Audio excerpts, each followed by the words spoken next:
Olá a todos, nós somos médicos da atenção básica aqui do município de Araguaçu e a gente foi convidado para sanar algumas dúvidas que podem estar acontecendo a respeito da pandemia do coronavírus. Eu me chamo Dalcio, sou médico na unidade do centro, Dr. Gabriel é o médico da unidade Maria Cândida lá no Vale, Dr. Elon, o médico ali no setor aeroporto, e nós gostaríamos de chamar a atenção de todos vocês para a gente falar aqui sobre as principais dúvidas que a gente pode estar tendo nesse momento, às vezes de histeria, ou seja, de achar que o problema é muito grande e não é, e também ao contrário, achar que esse problema também não é nada. Então, para começar, vamos conversar aqui com o Dr. Gabriel sobre os sintomas dessa doença. Quais são então, Dr. Gabriel, os principais sintomas, os sintomas de gravidade? O que é que faz a gente ir na unidade de saúde ou não? Doutor, os principais sintomas da Covid-19 é coriza, uma tosse seca esporádica, algum desconforto na garganta, ou seja, uma dor de garganta, juntamente com uma febre. Ou seja, a partir do momento que o paciente começa a apresentar uma febre, ou seja, o que seria essa febre? Seria uma temperatura acima de 37,8. O paciente que estiver apresentando coriza, ou seja, que é essa secreção nasal, uma dor de garganta, uma tosse seca, e além disso apresenta uma febre acima de 37, 38, já deve estar procurando a gente na unidade de saúde, ou seja, através do agendamento, ligando na sua unidade de saúde e está procurando a gente para poder estar passando por uma consulta. Por quê? Porque além dessa pandemia que tem da Covid-19, tem outras viroses que são muito comuns nesse período do ano na nossa região. Então tem que estar passando com a gente para também não estar alarmando a população achando que tudo hoje é a Covid-19. Então, lembrando, o paciente que estiver apresentando coriza, uma tosse, uma dor de garganta e começar a apresentar febre, deve estar procurando a gente na unidade de saúde. Certo, então a pessoa que tiver febre, doutor, é a partir daí que ela deve consultar. 37,8 a ferida no termômetro, ela deve consultar para saber a causa dessa febre. Isso. Que pode ser uma infecção de garganta, ou pode ser uma sinusite, ou pode ser mesmo algum quadro de gripe ou de coronavirose. Tudo bem.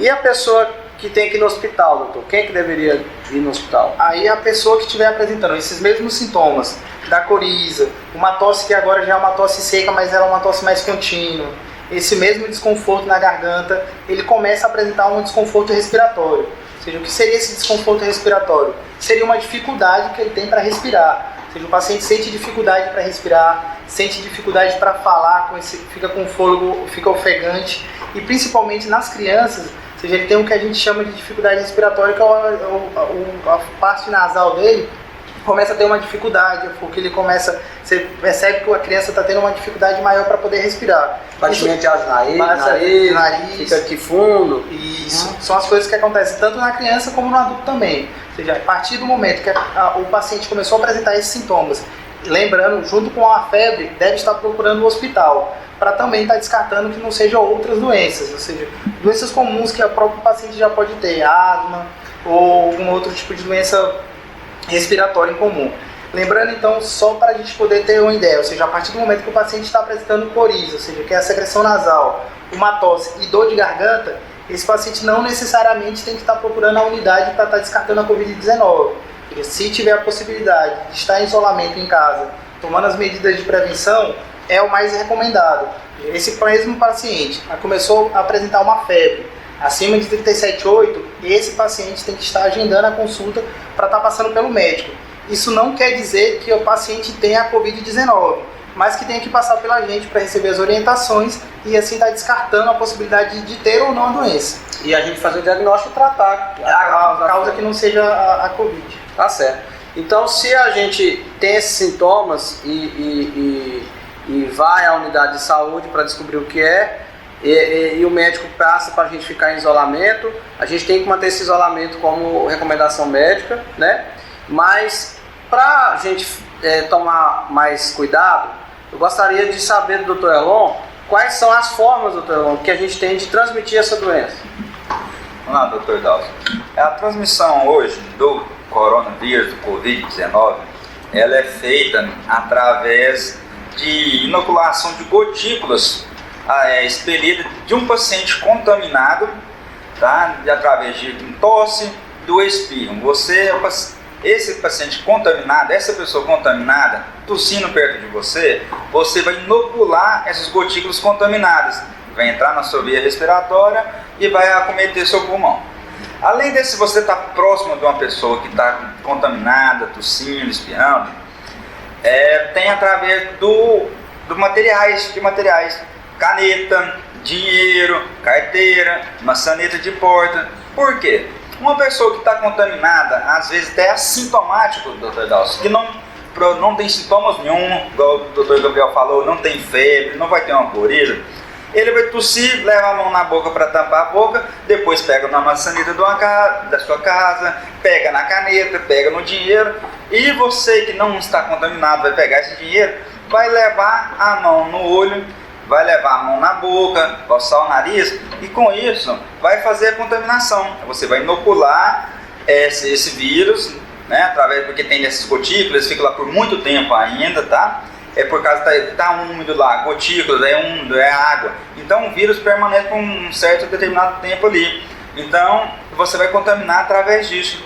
Então são as gotículas que é a forma de transmissão, mas a gente tem que levar essas gotículas até as mucosas, a boca, o nariz ou o olho, né? Por meio das mãos, geralmente, então, é o problema dessa transmissão. A principal transmissão que nós temos é através da mão, porque nós não fazemos da asepsia, lavagem da mão correta, ou várias vezes ao dia, né?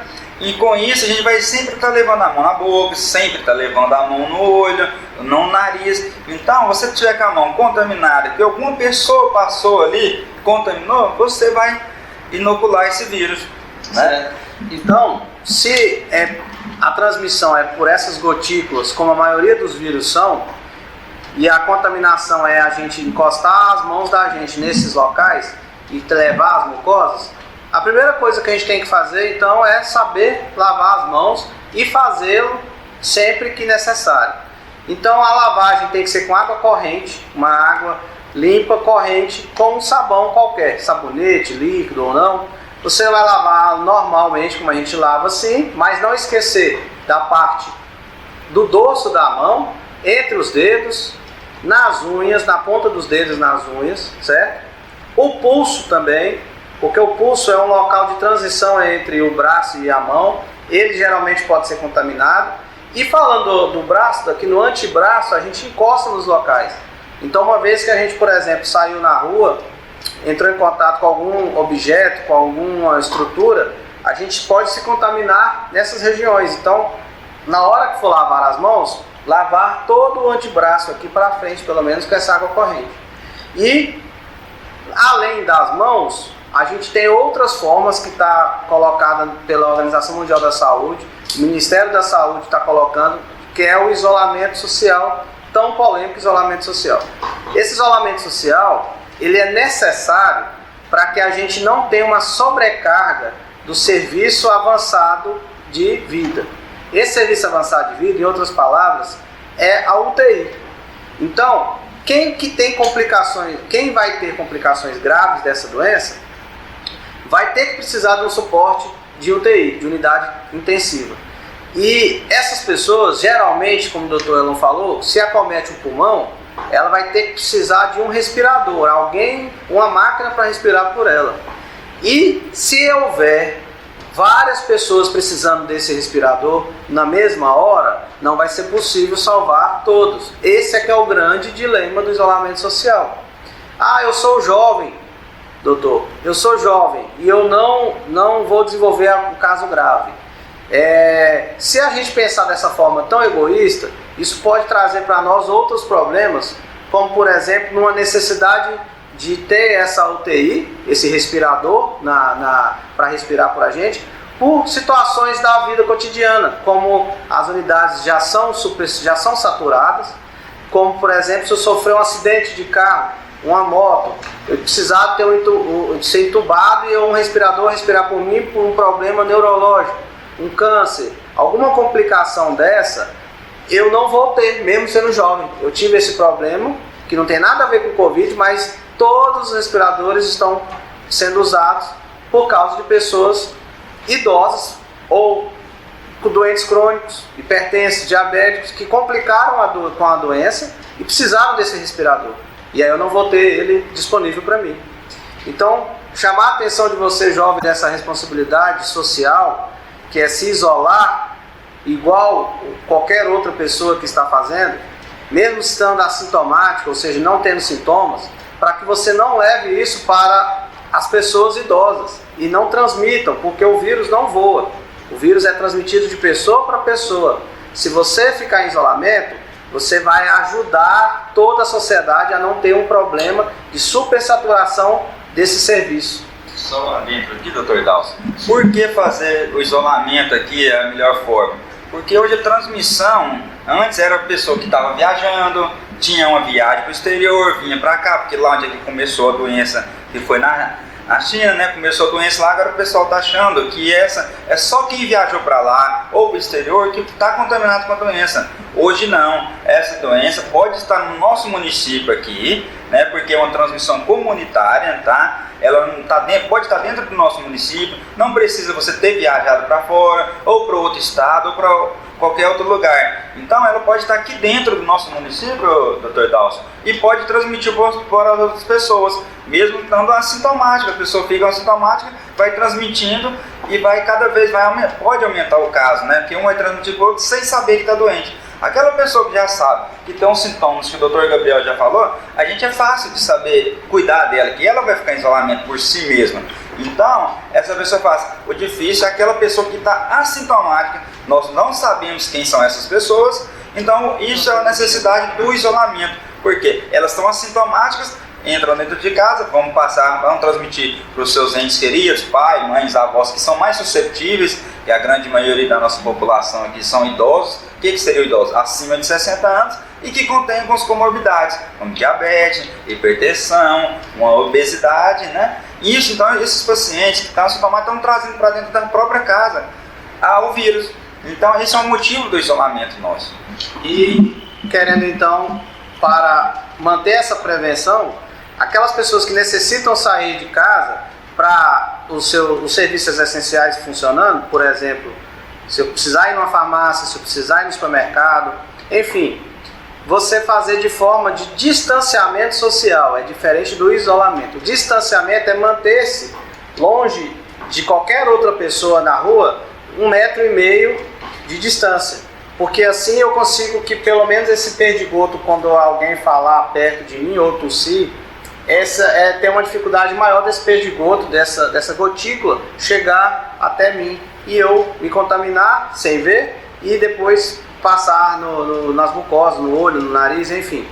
Isso é uma forma então da gente também manter. Se eu tiver que sair na rua, que eu mantenha esse distanciamento das pessoas, chamamos de distanciamento social, de 1,5 metro pelo menos. Nos locais que eu for fazer a minha compra, eu não encostar no que não for necessário. Nada de ficar andando, olhando, rótulo, virando. Não, eu já tenho que saber o que eu quero, vou pegar, vou levar no caixa e vou fazer o meu pagamento, evitando encostando nas estruturas do estabelecimento, uma vez que a gente sabe que não tem como você limpar toda hora todos os estabelecimentos. E quando chegar em casa, primeira coisa, não entrar com o sapato, porque fica debaixo do sapato, deixa o sapato, o calçado fora da casa, adentra a casa, lavar as mãos, de preferência tomar um banho e trocar a roupa, porque se for para fazer da forma correta, é essa. Se for para a gente falar assim, não vamos transmitir mesmo nada de vírus, a forma correta é agir dessa forma bem incisiva e certeira na hora da gente se limpar quando chegar dentro de casa. E na hora que for sair, saber o que fazer já na rua para voltar o mais rápido possível para dentro de casa. Nós gostaríamos então de finalizar essa conversa com vocês, população de Araguaçu. Nós estamos preocupados com algumas pessoas que às vezes não querem seguir esse isolamento